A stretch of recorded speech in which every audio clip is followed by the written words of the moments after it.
Hi, you're listening to the My Body, My Story podcast. Our bodies are essential for a reason. We have those erogenous zones for a reason. Learning that and removing that guilt was a huge weight off my shoulders, and I empowered myself. I was in control. It was all my doing, and I was empowered by it. And then this injury happened, and it got taken all away again without my consent. And that's where my insecurities come from. This is the 45 over 45 chapter where we celebrate rule breakers and role models, the women who inspire us to live life our way and to show their sensuality, beauty, soul, and true essence. Here, we talk about what it's like to be 45 plus, adjusting to the changes that come with time, and we listen to the stories of our participants. If you have an interesting story, we'd love for you to participate. You can email us at info@alexandrawalker.com. That's Alexandra spelt with a KS. Or visit our website, alexandrawalker.com. Hello everyone, and welcome to the My Body, My Story project. And today with us in the studio, Danica. And while she's sitting in the makeup chair and Leora is creating her magic, we're gonna talk and I'm gonna ask you a few questions. Let's start and tell us 10 facts about yourself. 10 facts about me. I'm one of 7 children. I'm the second eldest of 7 kids. We were poor family, but you wouldn't have known it from the outside because my parents were the hardest working people I've ever met in my life. My mum, even though she was a stay-at-home mum, she had 4 jobs on top of it, along with all of us kids. My dad was travelling sales, so he got the best of that parenting role because he was away for the week and then he'd come back for the weekend. Usually Friday nights when we're all bathed, had dinner, getting ready for the bedtime routine, and Dad got to come in and go, hey. So that was growing up. Where did you grow up? Well, I was born in Yarrawonga in Victoria, and then we travelled when I was about 4 years old. The first 4, because we had 4 down in Victoria and 3 up in Lismore. And we travelled up and down the east coast of Australia trying to find somewhere. Mum and Dad just packed everything up, sold everything, and got in the car and drove. And Alstonville was the place that Mum and Dad really loved on the way through, and they made it all the way up to North Queensland. And then we found our way back down to Alstonville where they bought, and that's where I grew up. Just about 30 minutes southwest of Byron Bay. So that's where I grew up. And went to Alstonville Primary, Alstonville High School. And now where you're located? I'm now in Gunnellabar, which is just up the top of Lismore. And how I ended up there, that's a whole nother story. I'm a single mum, have been for nearly 13 years, which is where I ended up back at home again because my ex-partner and I, we moved to London for a couple of years.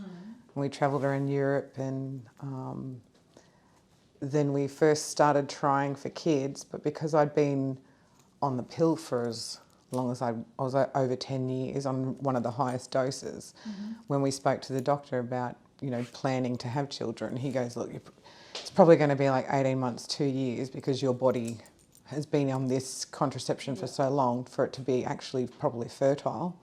And we were like, yeah, that's cool, because that means we can go and live in Sweden, we can go and do this, we can, and when it happens, it'll happen. And a month later I was pregnant, so that kind of threw our plans. That was quick. Which I should have known, because 6 out of the 7 kids were all contraception babies. So my oldest sister was the only one that wasn't, that was not contraception, conceived on the wedding night. The rest of us are all contraception babies. Like one of my brother's mum had the copper implant, and she was nearly 5 months pregnant before she realised she was pregnant. Oh God. So then they had to get the implant out without aborting the baby, because that would have aborted the baby eventually when he got even bigger. So that's how much we're contraception babies. They're just very fertile. Strong genes. Very fertile. That's why I was just like, oh man, I should have known. Should have known. But then when we moved, because I got severe hyperemesis, which is basically, it's hyperemesis gravidarum, which, you know, so many women go through when they're pregnant, but it's not really spoken about. They just call it, a lot of doctors call it just morning sickness, when it's not. It's an actual severe medical condition. You know, in London, they had a whole ward for, it's the hyperemesis ward for women. You could go in and you can get hooked up for an IV for a couple of hours just to replenish your fluids because you're vomiting 24/7. It's horrendous. My blood pressure was about 86/43. So I was like walking dead. I passed out minimum 5 times a day. And how many kids do you have? 2 boys. And all the same story every Yeah, time? both of them. Yeah, both of them were horrendous. I have to keep changing my language though when I'm telling that story if my kids are around, because I don't want them to think that they were horrendous or there was anything wrong with them, because they were perfect.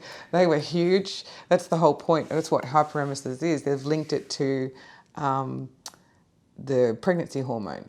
So the higher the pregnancy hormone, the sicker you are. So at 6 weeks pregnant, I could have looked after 3 other pregnancies with the amount of hormone that I was carrying, or producing, I should say. So like super fertile. So the babies were massive. They were huge. They were healthy, big fat babies, 9 pound 4 and nearly 9 pound for the second one. I think it was all in their heads though. They had massive heads. 95th percentile. That's 2 facts. Well, I think it's more, but it's... I don't know. I'm a mental health worker. We just secured a lease for an office because we're about to start building a business proposal for a mental health crisis centre, so like a mental health emergency department that's separate from the hospital and separate from community mental health. So there's an in-between point, because at the moment there's mental health in community and then it's the extreme locking them up in the psych ward. There's no intervention in between. And you know, if someone's in a crisis, that crisis could be de-escalated quite quickly just by having contact with a person and someone talking to them, maybe some PRN, and maybe, you know, even just 2 nights, really good sleep and good feed, that type of stuff, and connection with people. They don't need to be locked up and handed heavy antipsychotics and zombified for 2 weeks straight and then dumped back out on the streets again. Think, you're okay again, you know. So we're trying to build a bridge between the extreme psych ward and in community mental health. So people can come in if they're feeling escalated, or they've got a drug-induced psychosis, or they haven't been able to sleep, they've got a little bit manic and that type of thing. They can come in and actually get some help immediately, because at the moment when someone's in a crisis, the only plan is to call an ambulance and police and then put them in the emergency department. And then because they're not... And wait for 3 hours or 4. 13 hours, you know, there's a 13, usually, like, I've sat with one client because I knew if I didn't sit with them, they would have left, and they needed to be seen, they needed to get some help. And we sat there for 13 hours and in a room by themselves, and so that's why I was in there. And I think probably 3 times in that 13 hours, somebody came in just to check in and then went back out again. And then they wonder why these people who are in crisis end up having police and security called on them, and they're being tasered in the ED and all that type of stuff. It's like, well, you treat somebody like they don't exist and that they're invisible, they're going to respond in a reactive way to make you pay attention to them. Yeah, exactly. It's not hard to, you know, just go and sit with somebody, give them a cup of coffee, have a chat, find out what the hell's going on, you know. a lot of my clients, in the northern rivers where we're from, we've got some of the highest mental health incidences in Australia and some of the lowest mental health services. So why do you think it's to do with this area? Is this kind of remote area? Well, I think because, Byron Bay is only just down the road, so it's quite a popular destination. We've also got Nimbin is just up the road, which is the drug capital of Australia. Anything you want, head to Nimbin. So I think there's a lot of drugs there as well, but also just the fact that it's a very laid-back, accepting community. So to be unwell is, you're kind of safer to be unwell there than you would be if you were to be as unwell as what some of these people are in a city. They'd be locked up, they'd be, you'd end up getting put in secure facilities and that type of thing. So of some of them, they need the secure facility, but, there's just such a massive gap. So one of my other friends and I are building a business plan, and we've just secured the office. So we're going to start off just within the NDIS stuff, getting training mental health specific workers, because there's a lot of disability workers. You can drown in disability workers, but when it comes to actual mental health specific workers, there's not many. And there's not many that actually have the knowledge and insight or lived experience into mental health that can have a bigger understanding, which creates a bigger umbrella for these people to be able to feel connected and taken care of. So that's what we're kind of working on, trying to build that community of workers with the knowledge and the care and the empathy and the lived experience, but healed lived experience, to be able to help guide others through their journey of recovery. The level of mental health that I work in is usually complex. So there's not, using the term recovery doesn't really come into the, because there is no recovery from these illnesses. It's basically trying to help them be the best version of themselves in the space that they're in. So like some of my clients live in permanent psychosis, like 24/7 delusional. So, I've got one guy who was a mermaid, and then, aliens abducted him and they split his tail, and my right butt cheek's bigger than my left. See, Danica, look. And you just go into the world with them. You don't, and this is what I try to teach people and new workers that come along. You have to remember that this entire field is not about you. And these people are living with horrendous mental illnesses, a lot of them schizophrenia, which means they have auditory hallucinations pretty much 24/7 a day. Some of them have the visual hallucinations in conjunction with it, or just visual hallucinations, but majority of them have the auditory, so they're hearing things constantly, 24/7 a day. Just imagine how exhausting that is. And yet they still manage to get up and try to live their lives, try to do something. And instead of them looking for ways to self-medicate, we're trying to give them an option to actually be in that mode, but have someone to support them through it. So like if they've got a new voice that's come along and they're really terrified by it, and we kind of help them to fight back, recognising that what's happening to them is very real for them. So to somebody come in and go, oh, it's not real. You go, well, you have no idea, because for them, it's very 100% real. So, but how did you come to this field? Like, I know you mentioned that you were in different field before. So what did you do before you? I was in the army as a combat medic. So it's a good base for the what you do now. Yeah, care field. Yeah. I get it from my mum, because we were also a foster family. So on top of us 7 kids from my parents, we took in 48 kids over 12 years on top of that. Wow. So my mum's kind of like a mother hen, and she kind of just, everyone comes, all of our friends, my mum's your mum now, that type of thing. And that's kind of where all of us kids have gone into some sort of care field or Interesting. building field, you know, to try and create something, community connection, all that type of stuff. So when I got out of the army, there's a massive crisis in veteran mental health, massive. And like during 2020, in the first 3 months of 2020, we lost triple the amount of veterans than what we did in the entire Afghan war.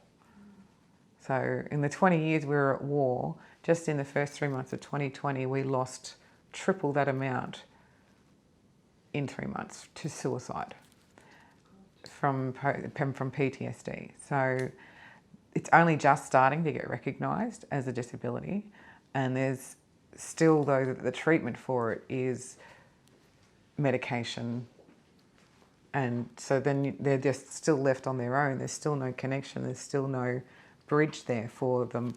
Like when you join the army, you've got 12 weeks at Kapuka, and then you go and do your trade, you know, study your trade and wherever you are, and then you go and do your 4 years contract. That's a long time to dehumanise you and turn you into a soldier. But then when you get out, it's 1 week reintegration training. 1 week to learn how to be in normal civilization human being again. And so they get out, and some of them have been lifers, you know, they've been in there for 38, 40 years. And then all of a sudden they've got to be in the civilian world. And it's like, you get 1 week training for that. and then they're left on their own. It's not as bad as what it used to be, you know, but there's still so much to do. So that's where I moved into suicide prevention, crisis intervention. And I worked in that field as a volunteer from the beginning, just while my kids were little. So I was doing something still in that. How old are you now? My boys are 15 and 13 now. Yeah, teenagers. Still teenagers. Nice age. Well, it was touch and go there for a little while. I was like, oh my God, I'm failing.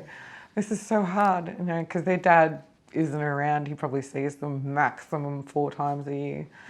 So it's been just me raising these two, and I'm like, oh, you know, mums always feel like they're failing anyway. That's just how it is. But then being a single mum on top of it, and then you see, like when they were little, I was poor as, like you really, really scratch things together. And so you feel like you're not providing for them. You feel like they're missing out on everything. And but then I look back on it now and I go, they didn't really. Like when my youngest was 3, my eldest was 5, because I'm ADHD, there's another fact. I'm also ADHD. I'm very impulsive, and so I had some money come in, and it was still winter, and one of my Italian mates was a snowboarding instructor in Mount Buller. So I booked a trip to Mount Buller for the snow for the week, just out of nowhere. Had no snow gear. We're from Lismore. We don't get snow. It doesn't even really get that cold. And so I'm like, we've gone down to Mount Buller by train and bus, because it was free for single parents on the pension for in the state travel. So I was like, sure, let's do that. Impulsive, why not? So how was that? Oh, it was amazing. So I look back at that now and I go, I've given my kids some pretty amazing experiences. Exactly. You know, like, so that was the right impulsive decision. Yeah. It was. That one was. But they and then my big boy, when he was in year 7, he's in year 10 now. I told this story last night. One of the little girls in his year, she got her period and it had leaked through, and he took his jumper off and wrapped it around her waist and took her to the sick bay, and spoke to the lady for her, and said, you know, can you get her some pants, and probably call her mum, so she doesn't. I've just brought her here so she doesn't get picked on. And I was just, when I heard that, because the teachers rang me and told me, and I heard that, and I was just like, okay, I'm not doing too bad. Yeah. You know, like I've got a young man there who's, yes, he's had a single mum, but I think that's actually helped, because he's autistic as well and ADHD. And so for him to actually see that and recognise that as that he needed to, we didn't need to, he didn't have to, but he wanted to step in to help her and protect her. And because because my boys have grown up with me who I lack a filter. My intrusive thoughts tend to not be just in here, they come out my mouth. So, and then I'm as surprised as everybody else as what I'm saying. I'm like, oh, I say that, sorry. Don't know where that came from. So for him to actually be able to step up and have that empathy and that, care nature about him, I was like, okay. I'm doing well. I'm not doing well, but I just say I'm not doing too bad. I haven't failed on this one. The same in the mental health side of things, because I work so much. Like I do like 11.5-hour days, 12 out of 14 days a fortnight. Running my own business now. I don't work for an organisation or anything, so it's all on me. So is it your own business or it's your own business? Yeah. So if someone wants to find you, how they can find you? Do you have a website? My name. Yeah, I haven't got a website yet, but we're going to be, so like I'm partnering up with one of my other friends who's a psych nurse. And we've got a team of workers already that work independently, but as a team for us. And then we're going to be, the name of the crisis centre is what we're going to name the little mini NDIS organisation, so that when we get the business plan for the crisis centre through, up and going, then that name can, and people already know about it, and it can just transfer to the actual crisis centre then. So if they want to find you and need it's your just help, my name. and they will have contact like on the internet? Yeah, well, I mean, all of my clients, all support coordinators, caseworkers, they've all got my number. So we get, same with my friend Sophie, who's the psych nurse. She's also a support coordinator now and a psychosocial recovery coach. And she, everyone's ringing us every day going, do you have capacity for this? Or can you put a team together for this client and that type of stuff, which is really exciting because now it means that we can actually put people in place that have knowledge in regards to mental health care. Yeah. Because it's completely different to disability care. You could be the most amazing disability worker in the world, but if you come across into the psychosocial side of things without any prior knowledge into severe complex mental illness, then you're going to drown. Because like I was saying before, we try to teach people to remember that this entire shift that you're doing with this person has nothing to do with you. Yeah. You need to leave your ego, you need to leave any expectations that you have completely at the door, because you have no idea what you're walking into every single day. Whether they're having a good day or whether they're having a bad day, or whether the voices are really loud, or whether whatever's happening.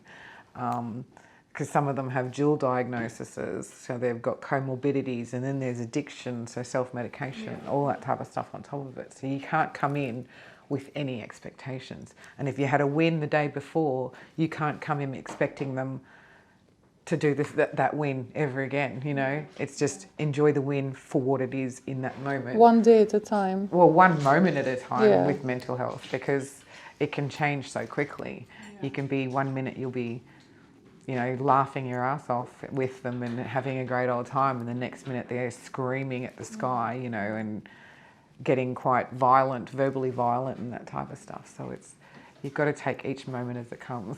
It's a hard work. It is hard, but I love it. Like, I absolutely love it. And one of my favourite people, one of my all-time favourite clients, and I've told her, I said, even when I'm not your carer anymore, your worker anymore, I said, you and I are growing old together, woman. We're going to be sitting on the front porch, rocking in our chairs with our shotgun, screaming at people to get off our grass.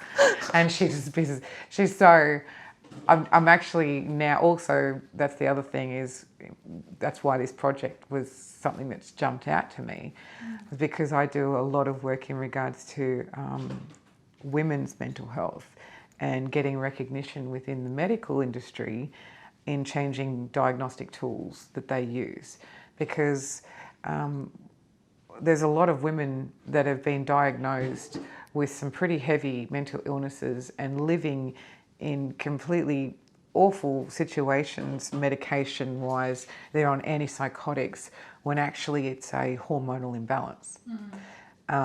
6 out of 8 women have PMDD, which is premenstrual dysphoria disorder. 6 out of 8 women, and they go undiagnosed because they get labelled borderline personality, bipolar, severe depression, severe anxiety, it's just your monthlies, all that type of stuff. When actually it's a severe hormonal imbalance that is causing psychosis, which they don't recognise because the majority of diagnostic tools out there are based on men. So yeah, it was, I'm working really hard to actually get women's mental health recognised and getting diagnostic tools to be changed, in particular to recognise the differences for women to men. I had one lady who was just permanent psychosis. She'd been, wiped off. They said this is her for life. She's lost her family, she lost a job, she lost everything. And they had her on every antipsychotic under the sun you could possibly think of. She'd put on massive amounts of weight, and she was crying to this doctor saying, this is not working. Like, I'm not okay. This is not changing. Nothing's changing. All I just feel is even worse because now I'm fat and nothing's changing up the top.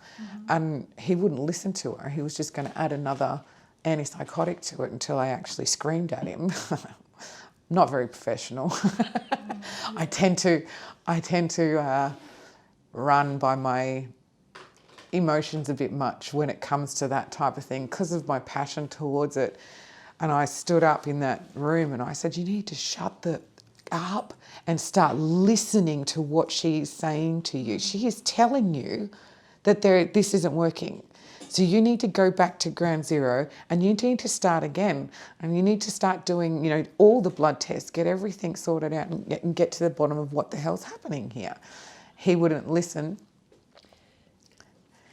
And then, so I screamed at him to do that, and then he got all offended. And then I found a female doctor in Ballina who's one of the most amazing female doctors I've ever dealt with. And she did all of these blood tests and scans and found out that this woman had a severe hypothyroid, like off the charts hypothyroid. And so she started treating the thyroid condition, and my client is no longer a client. She's completely stabilised and there's no mental health repercussions, nothing anymore, because now her hormones and everything that was going on chemically wise is all stabilised. So the hormones have all gone back to normal and she's got zero mental illness. Yeah. The hormones is always the main issue, I think, with the woman's health, especially when we're aging. And so I want to move to the questions about aging and body image issues. Yeah. And as we started talking about hormones, definitely with age we have shift, like not in the like it's a shift of hormones changing in our bodies, and like all sorts of changes. But what does aging means to you? Like how old are you now, and at this age what do you think about aging? Well, it's funny because when I was younger, if I looked at a 43-year-old woman when I was 18 back when I was 18, that looked so old. And I was like, oh my God, imagine being that old.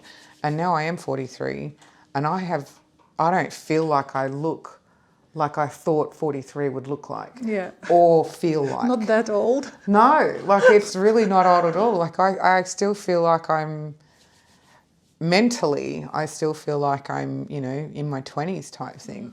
Physically, that's a totally different issue because my body's so broken. But mentally, I don't feel like what I thought 43 would feel like. So, you know, if anything, I wish menopause would hurry up and take over. So there's certain things I don't want to have to deal with anymore, which is, you know, it's exciting to me, is not having to ever deal with, you know, your menstrual be cycle. careful what you wish for. I'll tell you, that's not the best part of the either. I mean, because I'm also PMDD, which is what I was talking about before. I'm on CBD oil for it to try and help, because CBD is really good for hormone stabilization as well, and it's a natural product. And so my doctor has got me on that, which has been amazing. And, you know, some of the treatments for PMDD are like hysterectomy, because that's how extreme the hormonal imbalance is. So having a hysterectomy and being put through menopause that way is actually more stabilizing for a woman. So obviously it's different for each female. What at the moment, what do you think is aging? Like what that means to you? For me, it's just more being able to just not give a crap what other people think anymore. You know, when I look at myself in the mirror, I don't think about what somebody else is going to think seeing this or like wearing that. Whereas, you know, when I was younger, it was always about what you chose to wear, and how you chose to look was about what other people are going to perceive you as. Whereas now I don't care.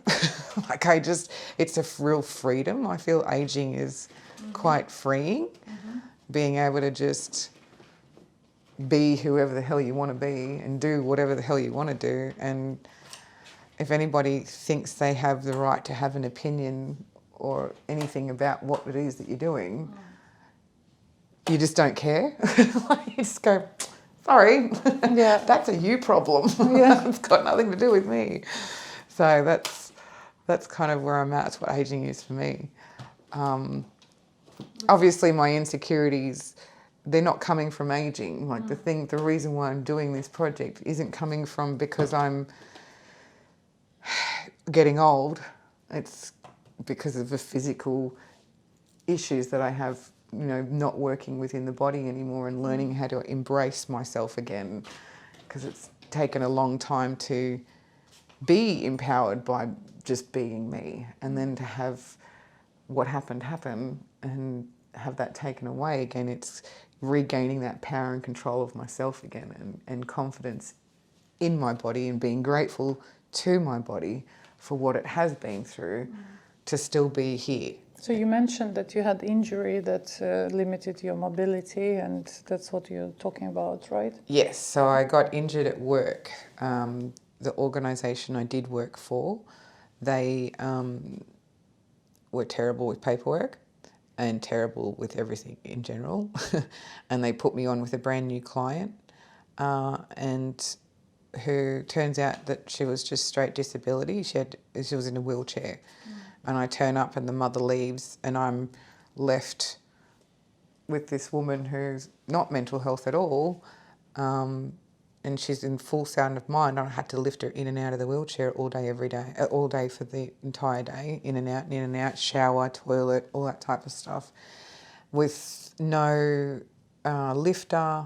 The house wasn't set up for wheelchair access, so that was all pokey, and you were in awkward positions when trying to lift her out and stuff. So you weren't able to do proper lifting techniques and anything like that. So I ended up rupturing 2 discs in my back, which put me in hospital.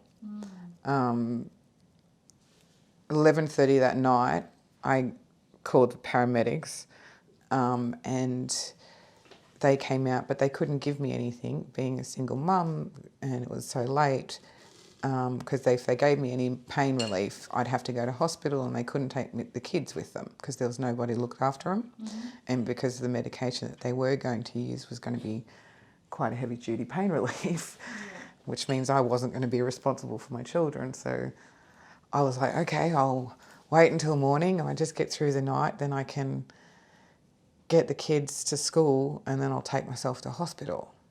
And the next morning, I made it through the night just, and I went to go and have a shower I took 3 steps. It took nearly 45 minutes to get undressed, out of bed, undressed, to go to the shower. And I took 3 steps towards the shower and I went into full body spasm. My lungs seized up, pushed all the air out, everything locked up, so it dropped me to the floor. So then the paramedics ended up having to come anyway. Ended up in hospital for a week and a half, and they were going to be sending me to Gold Coast to get surgery on my spine because they said they're done, the discs are done, and there's no repairing those. But then work cover stepped in, and it was another 18 months before I was able to get the surgery approved. So I had 18 months worth of damage, and because the work cover was only approved for $611 a fortnight, and my rent was $680 a fortnight at the time, I still had to force myself to go to work to make extra money. You know, that meant crawling from the car to, you know, the chemist to get something, and then crawling back to the car and going to a client's house, doing a shift, you know, whilst being in the most excruciating pain you've ever thought of. But then because of the 18 months instability and damage caused during that time, after my surgery, which was in March the 11th, 2020, the week after my surgery, when we went home, was the week Australia went into lockdown. So I went into being a teacher at home with my 2 kids, year 4 and year 7, and I'm not supposed to be moving, but you know, I had to because of the kids. And, you know, they're both at home now. I didn't have any recovery time properly, and because of that, I've now got developed retrolisthesis, which is where the vertebra, L5 vertebra, is sitting in a dislocated position, which is now compressing the entire spinal column. Instead of just the nerves that come out of the vertebra, I've now got the entire spinal column being compressed, which has caused drop foot and incontinence and full loss of sexual function. So I can't feel anything in my saddle. And that's kind of the thing that I'm fighting at the moment internally, is having that at 43 and facing the rest of my life with this condition, and just, you know, realising just how much my body is going through and has been through. And then going, oh my God, I've still got so much longer to live like this. You need to figure out how. But Yeah. if your body could talk, what do you think it would ask you, tell you at this moment? Stop working. You see? So you know what to do. I know I need to, but I'm in the process of doing a damages claim, so suing the organisation. And my lawyer has told me that, you know, the payout should hopefully be quite substantial, which means that I can then take time off work, because my neurologist said that if there's a physical therapy rehabilitation, and he said if I could do that 3 months intensive daily physical therapy, he goes, that I have a chance of regaining some control, possibly feeling, you know, all my continence even. So, but until then, my body's quite broken. Yeah, it wants you to stop working. It wants me to stop, but until I can actually financially afford to, because now I have a mortgage, because, you know, that's what I thought it was a good idea as a single mum, take on a mortgage as well. And then quit your, you know, organisation and have your own business. So then the mortgage is completely reliant on me working. So I'm like, oh my God. And then having to do renovations on top of it because the house had water damage. So you like to keep yourself busy, as I Well, understand. I don't like to, but I feel like I'm non-stop. Like I'm kind of, if I stop yet, then I'm afraid my body won't keep going. So I'm trying to get everything done until I can actually flop. Because even on my days off, like if on my 2 days off a fortnight that I have, the first day is usually spent in bed. Like my body knows that I don't have to get up, and so it just won't move. It won't allow me to move. At least you let yourself rest on your days off, yeah. Well, it's kind of like I don't really have a choice. But because I'm also, my work ethic and my passion towards my clients, on my what is supposed to be my days off, if another worker calls in and in the group chat and they're trying to get their shift filled, and I wait and I'm like, come on, somebody else pick up the shift, because it's not like retail. It's not like, okay, we just close down that counter for the day, or that just won't get packed away for that. These are people's lives, especially in mental health, complex mental health. If they don't have the support, that contact, that can be enough to trigger a massive episode and put them back in hospital. So I'm like, come on, people, someone put their hand up, and then no one puts their hand up. So I'm like, oh, I'll do it. So you're more focused on others than on yourself, and that's why your body say, just please give me some rest. And I know that if I do too much focus on myself, I won't be able to move for a while, and I can't afford to not. I've got a mortgage, I've got 2 kids, I've got a business, I've got, all these type of things.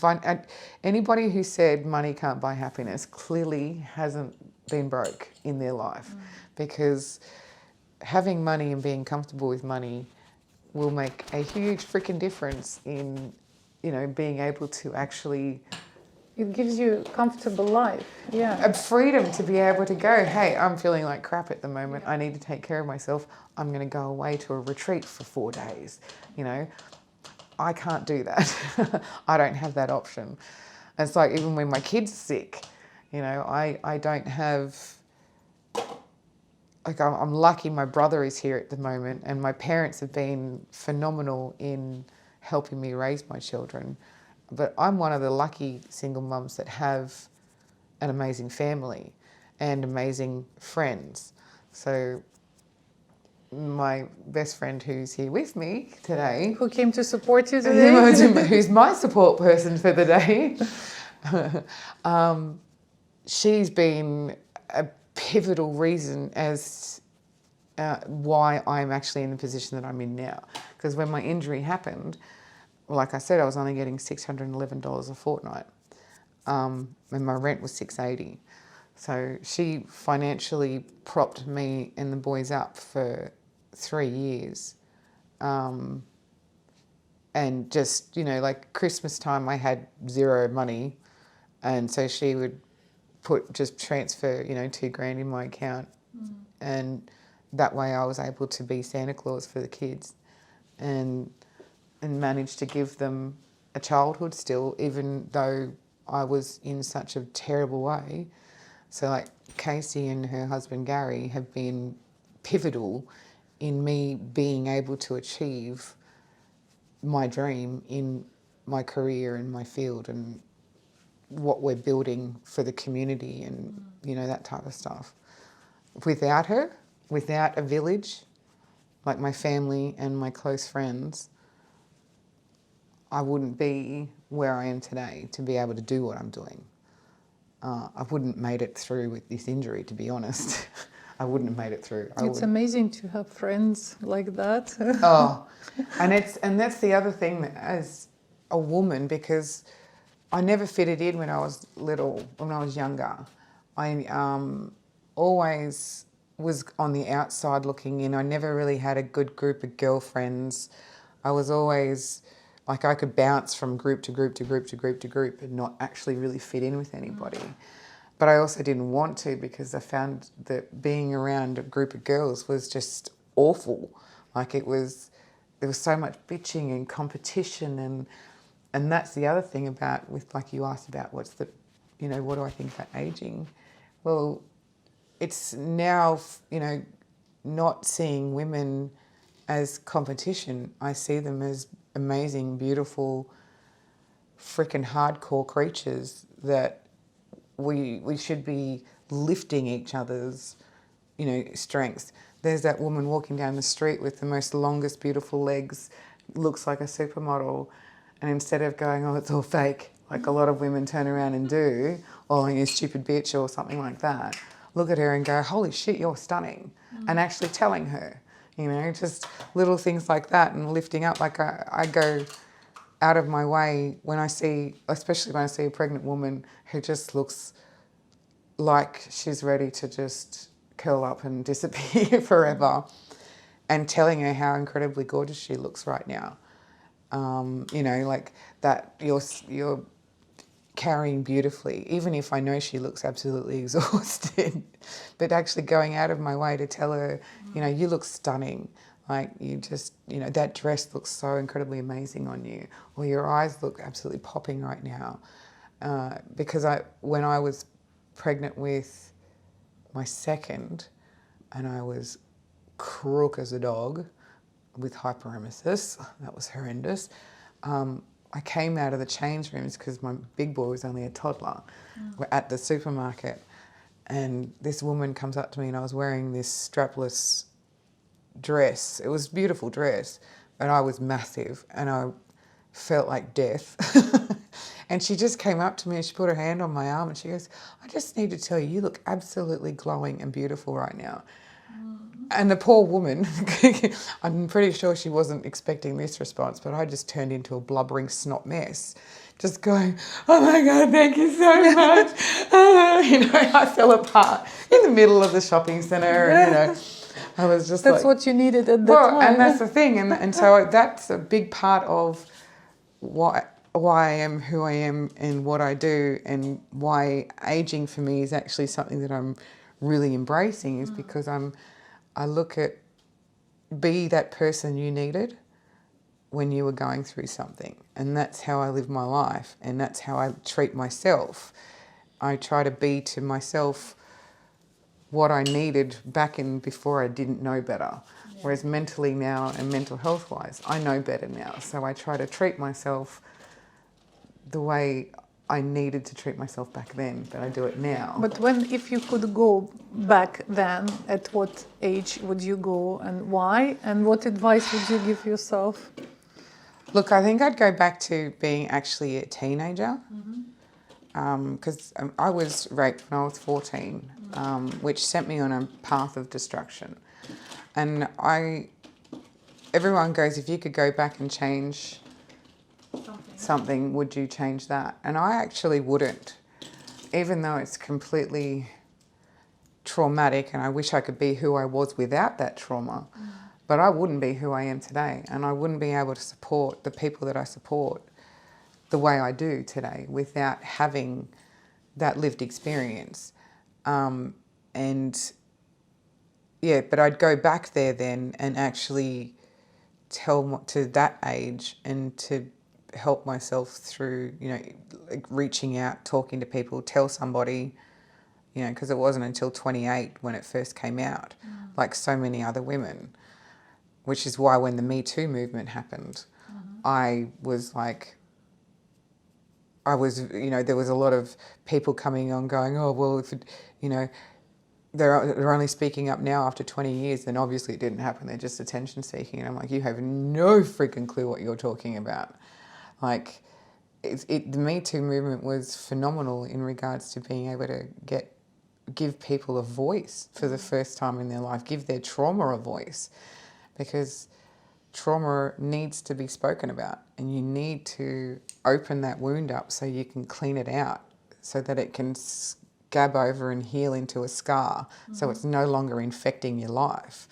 And that's where I would go back to. I'd go back to when I was 14 and teach myself how to work through the trauma in a healthy way, as opposed to the reptilian brain kicking into gear and doing all my survival mode in all the wrong way. So I'd go back to then, and just because I love who I am today, and I love the people that I have in my life. I love the community that I've created. I love the connection that I have. Yes, there are things that I'm insecure about. Once again, I'm human, hence the reason I signed up for this. Yeah. You know, like... But what do you think are the main reasons for this body image insecurities? Like, I know your story now, like, but generally... Across the board? Yeah, what adds up to that? The unrealistic idea of anti-aging. Why are we so hell-bent on being young forever? Why is society and the media so pushing this unrealistic view of what happens to us in a very natural way? Like, aging's beautiful. You know, you see some of the... Like, my mum she's the mother of 7 children. She's also the mother of 48 foster kids. She's also the mother of 1 million friends and then grandchildren and, you know, all that type of stuff. And she's the most stunning woman I've ever seen in my life. And she's about the same size as me and has the most gorgeous white long hair, big waves, really thick hair. And she's just stunning. And because of her age, the era that she comes from, she's always in the mirror, you know, pulling the face up. She's always looking at the little post-menopause tubby bit that she's got, you know, all that type of stuff. And I'm like, Mum, seriously, you are the most stunning woman I've ever seen in my life. Yes, I'm biased because she's my mum, but if I showed you a photo of her, you would actually be going, holy shit, she's like model material for aging gracefully, because she has still, even though she has those insecurities, she still has just aged gracefully. Like, it's all natural. There's no nothing there. It's just, but the insecurities come from, you know, society's push for anti-aging. So fillers and Botox and dye your hair, don't go grey, you know, that type of stuff. You know, cover the wrinkles up. I think let your wrinkles free, honestly, because they tell a story, each and every one of them. I mean, my mum's story, far out. The amount of children the amount of stuff that my mum's seen and been through and done, every wrinkle that she has, every line across her hand. Oh, I love her hands. She's got rheumatoid arthritis, and so she's got, her knuckles are really all swollen and they're starting to do the, you know, twisty type thing. But her hands tell the story to me, and I just hold them and they're beautiful. And yes, we have our head clashes like any mother-daughter does, any parent-child does. Doesn't matter how old you get. You could be 60 and your parent being 90 and you're still going to have an argument with them, because that's what parents and children do. But I don't know where I'd be without her. And so she's sort of part of the reason why, without her even knowing she's done it, she's empowered me to age gracefully and not be caught up in what society's being an view. Example for you. Yeah, without even realising she's done Yeah. it, because she does have all those insecurities. But because she hasn't had the time to worry about any of that stuff, she's just aged naturally and just looks stunning. And I just like, and that's what I want. I just want to be, this is it, you know, I'm 43 years old. But how do you deal with those insecurities when they come up? What's your go-to method? Well, my insecurities come from my injury, so the loss of sexual function, the incontinence and that type of thing. That's something that I'm fighting purely because of my,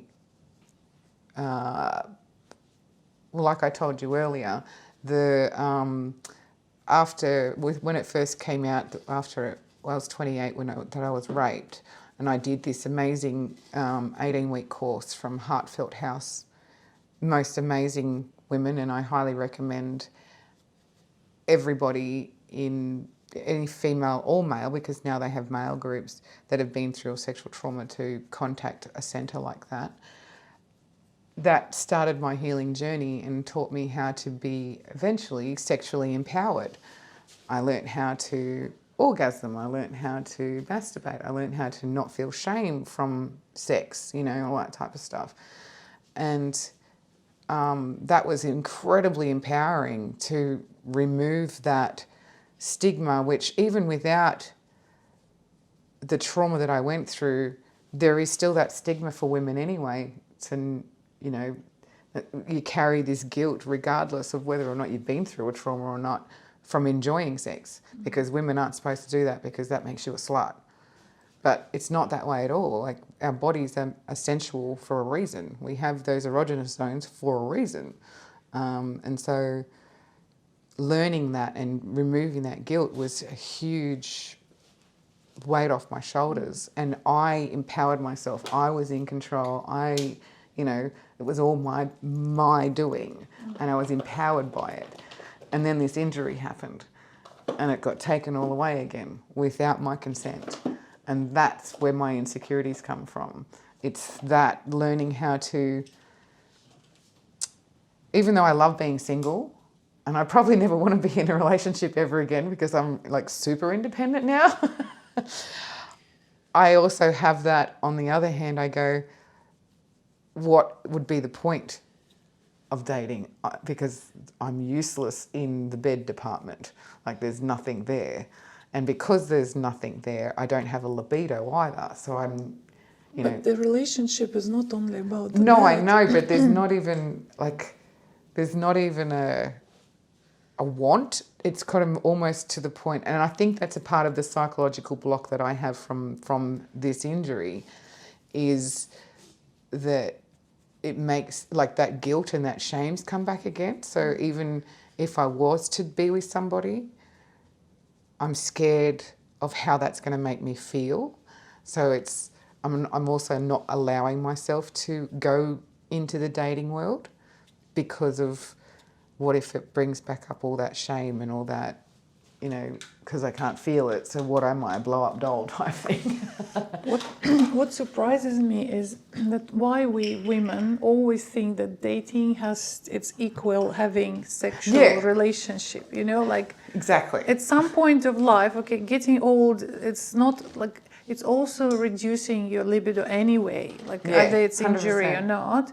And then, and why it always should be a sexual relationship. Like, okay, yes, it's a big part of the man-woman relationship in the young age, whatever. But let's say you're 60 and you meet someone who's 70, and so you cannot be together because you both don't want sex anymore, or like you just want to spend time together, or travel together. Yes, yeah, so companionship would be great. I would love that. Yeah. I would love companionship, but it also has to be companionship where it's quiet at nighttime, because, at nighttime I like my 2 hours of silence in the dark.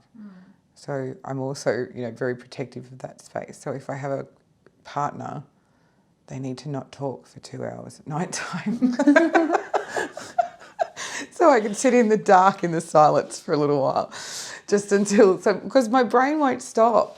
I need to have that 2 hours at nighttime of dead silence, of just me, my phone, in the dark, playing a game that is completely brain deading. 2 separate bedrooms. Well, yeah, that would be great. It's a great solution. Because one of my friends, him and his wife built their house, and they have 2 separate rooms, and both of the rooms are massive because they've got their own lounge room in them as well, so they can actually have separate space.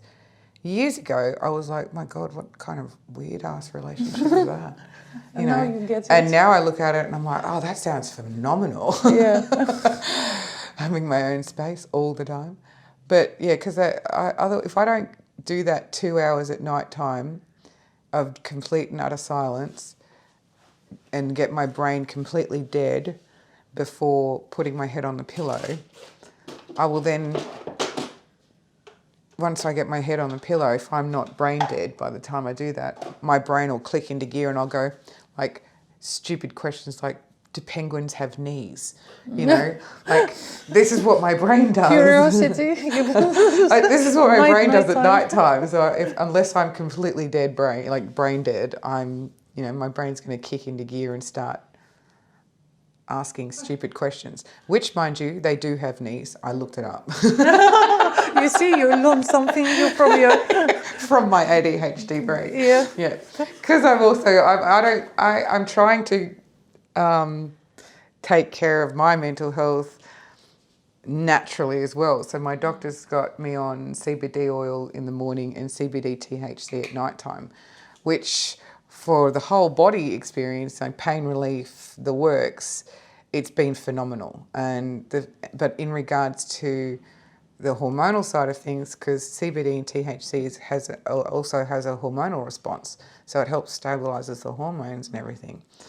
So not only is it a pain reliever, but it also is working but also other chemistry, brain chemistry as well. So it's also helping stabilise the ADHD, so I'm not so impulsive, I'm not so, you know, off the charts. I can actually recognise when I'm in a bit of a, you know, hyperfixation moment, or I'm in a bit of a manic moment, you know, that type of thing.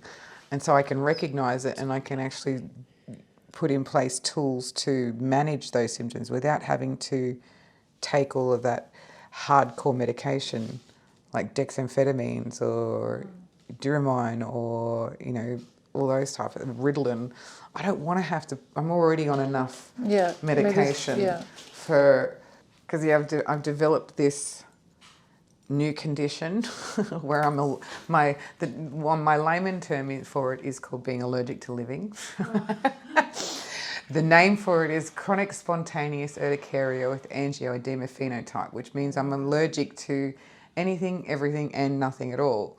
So I have to take medication in the morning, and so I have to take 360 milligrams of fexofenadine, which is an antihistamine, which normal everyday people, if they have an allergic reaction to or hay fever, they take one of these tablets in a day. That's all they're allowed to have. I take 2 in the morning, 2 at night time, and then 2 throughout the day if I start having any breakouts.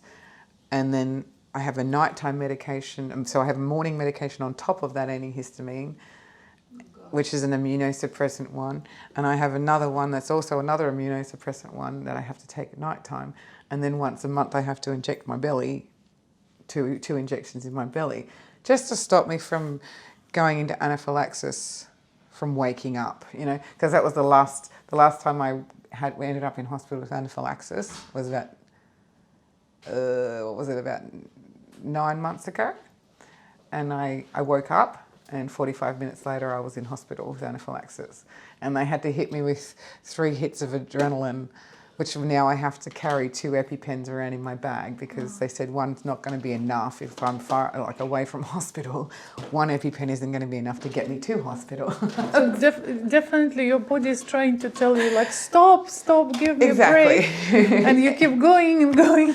Well, because I don't have the option to stop yet, you know what I mean? Like, if once I get this payout through, if it's substantial enough, then I can actually take the time off and I can pay the mortgage off so that that's not hanging over me, and I can do the 3 months rehabilitation, and I can take my kids on holidays. And because at the moment they're being so amazing in understanding why I'm barely around, because my brother has been down here from Townsville and he's been taking care of them, and it's been phenomenal having him because he's been such a positive male role model for them that they've settled down heaps. They're treating me differently, they're speaking differently to me, because normally, because I am the only parent around, I'm their safe space, so normally I'm the one that gets everything taken out on them, you know. My last question is, I love this question. Everyone has different answers. Yeah. What is your favorite quote about being a woman, or saying, or maybe your own thought? What is it? Be who you needed back when you were a teenage girl. Be that yourself now. Be the best version of you in the space you're in. So if you're having a shit day, give yourself permission to actually just have a shit day, because just because we're female doesn't mean we're not human. So we're allowed to have feelings, we're allowed to have emotions, we're allowed to have good days, we're allowed to have bad days. We're just like any other human being on this earth. So we're not superhuman. We don't have to hold it all in, and just empower each other, lift each other up, as opposed to seeing another woman as competition. See that other woman as a sister. You know, that's, for me, that's been what has changed my outlook on life and changed how I make friends. You know, and the girlfriends that I have are soul sisters, you know, because instead of seeing them as competition and enemy, I see them as somebody who Can support each other. who can support each other. I adore this woman over here. This is Casey. She is, I can't tell you, the most amazing.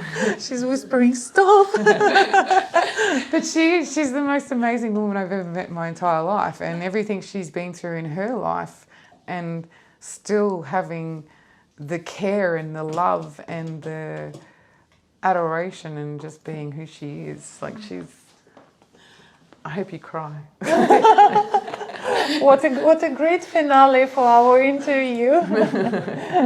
Thank you very much for sharing your story. It's such a interesting life you have. That's one way of putting it. Yeah. And I hope that you will enjoy the rest of your today's experience, and you will get what you came for. Yeah. And thank you again. Thank you. If you have an interesting story, we'd love for you to participate. You can email us at info@alexandrawalker.com. That's Alexandra spelt with a KS. Or visit our website, alexandrawalker.com.